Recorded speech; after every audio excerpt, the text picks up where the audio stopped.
Sangareddy district జరాబాద్ division జరాద్ municipality ఇది NH65 ముంబై హైవే. ఈ ముంబై హైవే నుంచి జస్ట్ మనకు ఒక 5 కిలోమీటర్ డిస్టెన్స్లో మనకి ఏంటంటే మనకు 200 స్క్వేర్ యార్డ్ ప్లాట్ సేల్కి వచ్చింది. మనకి ఏంటంటే 7,000 per స్క్వేర్ యార్డ్ చెప్తున్నారు. ఇది మనకు సబ్ రోడ్. ఈ సబ్ రోడ్కి ఏంటంటే మనకి ఇది ఈ రకంగా ప్లాట్ ఉంటుంది. మనకి ఏంటంటే ఇది జరాద్ మున్సిపాలిటీలో వస్తుంది. ఇది 40 వైడ్ రోడ్డు.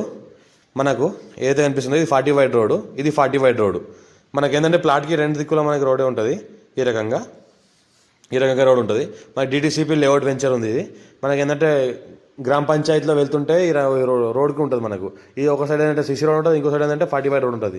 రెండు సైడ్ మనకి రోడ్ ఉంటుంది. ప్లాట్ నెంబర్ 83 వస్తుంది. జరాద్ మున్సిపాలిటీ వస్తుంది. 7,000 per స్క్వేర్ యార్డ్ చెప్తున్నారు. లైట్గా నెగోషియబుల్ అయ్యే అవకాశం ఉంది. డైరెక్ట్ ఓనర్ దగ్గరే ఉంది. అర్జెంట్ సేల్కున్న ప్రాపర్టీ. ఈ రకంగా మనకు ప్లాట్ అనిపిస్తుంది. మొత్తం చుట్టుపక్కల మొత్తం ఇళ్ళు ఉన్నాయి. విలేజ్ కూడా ఆనుకొని ఉంటుంది. ఇది మనకు ఏదైతే కనిపిస్తుందో ఇది 40 వైడ్ రోడ్. ఇది మన 30 వైడ్ రోడ్. 2 రోడ్లు ఉంటాయి. 2 రోడ్లో ఉన్న ప్లాట్ ఇది విలేజ్కి ఆనుకొని ఉంటుంది. మన ఫ్యూచర్లో ఇల్లు కూడా కట్టుకోవచ్చు. ప్రజెంట్ కూడా ఇల్లు కట్టుకొని కూడా ఉండొచ్చు. పక్కన ఏదైతే కనిపిస్తుందో ఈ గ్రామానికి ఆనుకొని వెంచర్ ఉంటుంది. ఈ వెంచర్లో ప్లాట్ ఉంటుంది. అర్జెంట్ సేల్కి ఉంది. ఇది 7,000 per స్క్వేర్ చెప్తున్నారు. లైట్గా నెగోషియబుల్ అయ్యే అవకాశం ఉంది. జరాద్ మున్సిపాలిటీలో వస్తుంది. జరాబాద్ టు బిదర్ వెళ్ళే రోడ్కి ఈ విలేజ్ ఉంటుంది. ఆ విలేజ్లో ఏంటంటే మనకు ప్లాట్ ఉంటుంది. అర్జెంట్ సేల్కున్న ప్రాపర్టీ.